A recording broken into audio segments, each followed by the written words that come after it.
Are you ready to get started with your finger knitting? All you need is a lovely ball of chunky wool and your right hand if you're right-handed, and maybe your left hand if you're left-handed.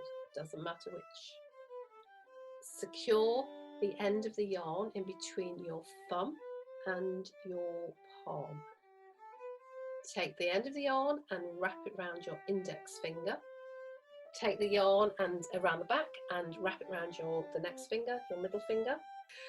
Carry on wrapping the yarn around all fingers until you get to your little finger and around the back. And it should look like this. Push all the loops down to the bottom of the fingers. Place the yarn across the top of the fingers.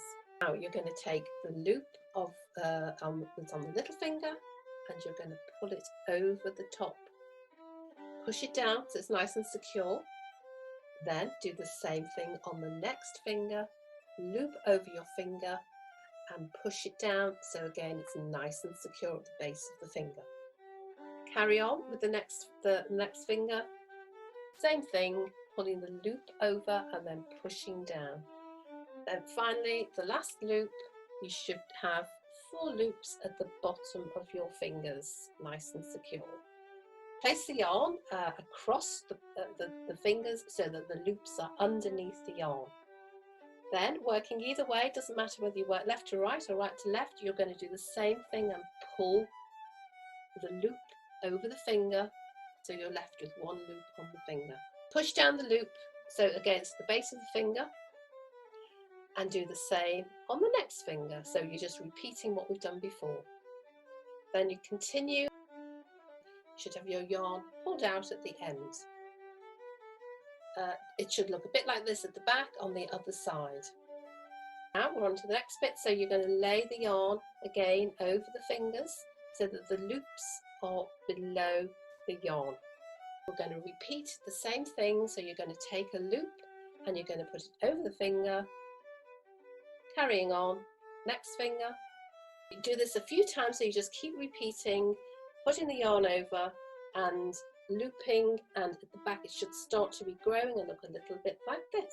So if you pull it, you'll see how stretchy it is and it's starting to really take shape and grow.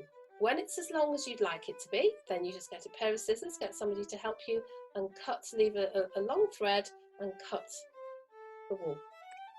To finish off, you take the yarn and you're going to take it across again, one more time across, and you're going to start looping the yarn through each, you're going to thread it through each loop, loop through the next finger and then the next finger and so on.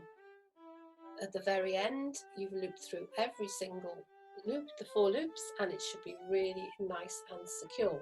Finally, you can start pulling off the loops on your fingers and it won't undo because you've already secured it. If you pull gently on the yarn, it should all come together really nicely. So you're left with 2 ends that you can tie together. It should look a little bit like this. If you tie them together, you can make a lovely bracelet. If you want to do something longer, you could also make a necklace.